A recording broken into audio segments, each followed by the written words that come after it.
Welcome into pregame.com. I'm Pauly Howard. That's Teddy Covers. Championship weekend in college football. Let's start with the Big Ten title game. Ohio State and Wisconsin. This guy said in August, buy on Ohio State as high as 50-1 to win the title when Miller went down. Now Badgers laying 4. What do you think? Well, we've seen a huge reaction in the betting markets to the injury. Not only obviously Braxton Miller, who got hurt, but now J.T. Barrett, who got hurt in their most recent game. And that was the third straight game that Ohio State had failed to cover the spread.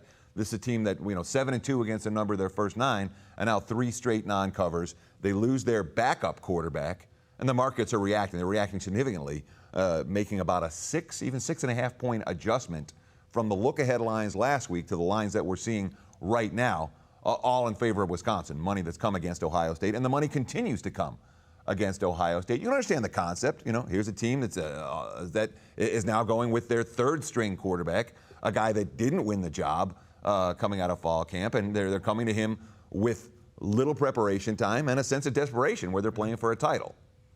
That being said, let's talk about what we know from Cardale Jones. Not what we're thinking, not what the talking heads on the major networks are going to say, third-string quarterback, third-string quarterback.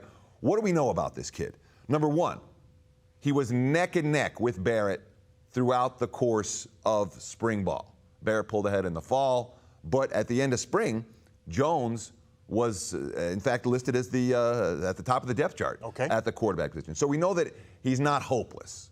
All right. Number two, 6'6", 250. The guy's huge. Who does he remind you of? I don't know. Some guy named Tebow, maybe? Big quarterback, a guy who's going to run. Yeah. We're going to see Jones run the football a lot in this ball game. And we're going to see the type of packages that were very successful for Tim Tebow. Namely, Tebow wasn't very accurate, and the biggest concern about Jones is his ability to be accurate on some of the short passes. But Tebow had a deep arm. Hey, the Pittsburgh Steelers remember that. That's right. And Jones has the ability to find Michael Thomas and Devin Smith downfield.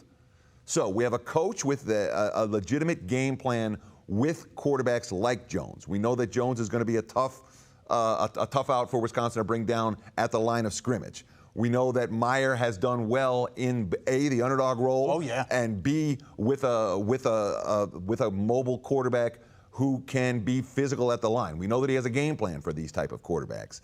We know that Jalen Marshall is capable of coming in and running some wildcat for Ohio State.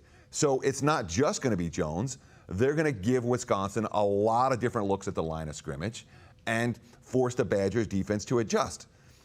This is what we know about Cardale Jones. This is what we assume about the Ohio State game plan. And these aren't just, throwing spitballs out there. This is based on factual data. You have Ezekiel Elliott, who's averaged 6 yards a carry for Ohio State. The Buckeyes are going to need to run the football here, but if they run the ball successfully, they might be better than Wisconsin, just the way they were supposed to be better than Wisconsin before Barrett got hurt last week. I don't think I think they're an average team at best. Lost to Northwestern. The quarterback plays atrocious. You saw what happened in the LSU game, and they were down and out against Minnesota. They were down 17-3 at home in that game. Yeah, and again, on their home field, they had a big edge in terms of crowd support when they got the momentum. Instead they hit that long pass. It changed the momentum of the game, and the Badgers, I'd say the Gophers' offense is not the most dynamic unit. I give Minnesota a ton of credit. They made me a lot of money this year. They made my clients money this year. But they're not Ohio State in terms of their playmakers downfield. The Buckeyes have those playmakers, even if they have question marks at the quarterback position. And let's not forget, Melvin Gordon last week. People aren't talking about it. People haven't seen it. It's not listed on the injury reports. I saw it with my eyes. Melvin Gordon hurt his ankle on the last play from scrimmage in that ball game. I'm not convinced he's going to be 100% here. What happens when the public gets involved? Third-string quarterback. Could this go to 6, 7?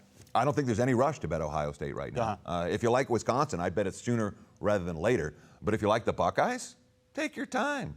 Who knows how line this could go by, how high this line could go by kickoff, because you know what the conventional wisdom is going to be. It's going to be all about Melvin Gordon and the Badgers running game. It's going to be all about Ohio State down to their third-string quarterback. We think Ohio State's third-string quarterback can play. We think Ohio State can come up with a game plan here. And I'm not sure that Gordon's going to have the type of success against the Buckeyes that he's had against some of the weaker fronts that he's faced in the Big Ten. I don't say they shut him down, but Wisconsin is a team, if they have to come from behind, they're not adept at chucking the football downfield. That's not their MO. That's not their best point. And, what do you think about Wisconsin's quarterback play? How would you describe it? Oh, Stave, they're trying to get lucky. Huh? I mean, you see his numbers. You look up every game, third quarter, fourth quarter, he's got like 70, 80 yards passing. And McAvoy was worse before him.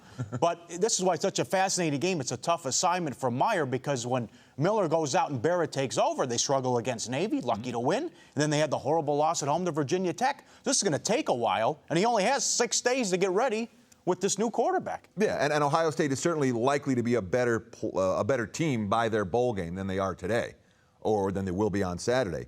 That being said, we've seen a significant market adjustment, and I don't think that the Buckeyes are done here. I don't think they lay down.